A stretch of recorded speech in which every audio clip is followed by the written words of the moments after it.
ইমান মানে ইমান গালি খাইছো আৰু ক'বলৈ নাই শুনিবলৈ নাই আৰু এতিয়া মোৰ তাৰমানে বেয়াও নালাগে ভয়ো নালাগে লাজো নালাগে একো নালাগে কি নাই কোৱা চব ক'লে লাজ নাইকিয়া মানুহৰ দৰে হাঁহি হাঁহি কেনেদৰে চুমিয়ে কৈছে চাওকচোন।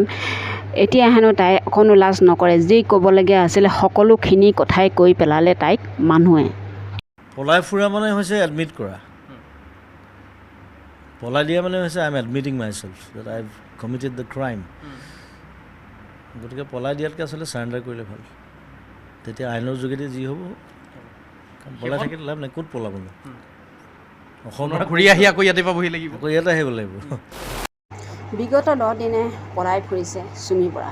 তেওঁ নিজে মন্তব্য কৰিছে যে মই পলাই ফুৰা নাই, লুকাহে আছিলোঁ, মানুহৰ নানা কথা নাশুনি মই পলাই যোৱা। ঘৰ কা মুৰ্গী ডাল বৰাগৰ, ইয়াতে আহিব লাগিব ডাল খাবলৈ। চব পলাই ফুৰাটো বেয়া কথা, সেইটো আৰু বেছিভাগ চিনাকি মানুহ চব। এতিয়া মই গালি পাৰিবলৈও বেয়া লাগে, ক'বলৈ বেয়া লাগে। যিটো বুৰ্বকামি কৰিলে সেইটো চাৰেণ্ডাৰ কৰক আৰু সেইটোৰ পৰা বেলেগ এটা জীৱন আৰম্ভ কৰক। চুমিক লৈ জুবিনদাৰ ডাঙৰ বিস্ফোৰক মন্তব্য। ঘৰৰ মুৰ্গী ঘৰলৈ আহিব লাগিব, গতিকে ইমান ডাঙৰ এটা ক্ৰাইম কৰিব বুলি ভবা নাছিল কোনো শিল্পীয়ে। বহুত এটা ডাঙৰ ক্ৰাইম কৰি পেলালে চুমিয়ে। এইটো মই 3-4 মাহ আগতে মই গম পাওঁ যিহেতু গণ্ডগোল এটা হ'ব আৰু বহুত মানুহ ফচিব ইয়াত। চ' মই ক'তো কোৱা নাছিলোঁ বাৰু, কাৰণ মই জানো মই ৰৈ আছিলোঁ, জানো এইটো ধৰিব এইটো। আৰু এইটো মানি লণ্ডাৰিং, এইটো আমাৰ ইয়াত এতিয়া নতুনকৈ এতিয়া মানুহে দেখিছে, নতুনকৈ গম পাইছে। এইটো বাহিৰৰ দেশত বহুত আছে, ডাঙৰ ডাঙৰ দেশত আছে, আৰু কিছুমান দেশতো বহুত বেছি মানি লণ্ডাৰিং। আৰু একদম তাহাঁতি মানে গ্ৰুপ ৱাইজ কাম কৰে গোটেই বিভিন্ন দেশ। চ' সেইটো ইয়াত সোমোৱাটো বেয়া কথা হৈছে প্ৰথম কথা, আৰু সাধাৰণ মানুহক বুৰ্বক বনাইছে। চ' যিসকলে বেয়া কাম কৰিছে তেনেকৈ শাস্তি পাওক, মই সেইটোৱে বিচাৰোঁ।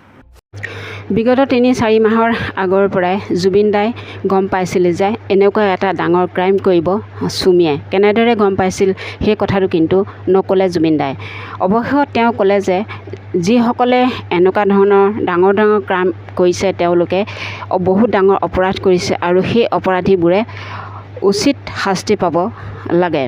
এইবোৰ ট্ৰেডিং কৰা মানুহ বাহিৰৰ দেশত বহুত ডাঙৰ ডাঙৰ আছে, গতিকে বাহিৰৰ দেশৰ যিখিনি প্ৰচলিত কাম সেইখিনিত অসমত কৰাৰ বাবে হয়তো জুবিন দাই চুমিক বহুত বেয়া পাইছে। তাইৰ দেউতাকৰ দোকান এখনত চলিছিলে, গতিকে মই কেতিয়াও মানে স্কলাৰশ্বিপটো তাইৰ নিজৰ লগত খৰচ কৰিবলৈ দিছিলোঁ। কেতিয়াবা দেউতাকে ইচ্ছা কৰিলে যদি কিবা এটা দিলে, নহ'লে মই সেইটো কথালৈ কোনো কথা নাছিলে।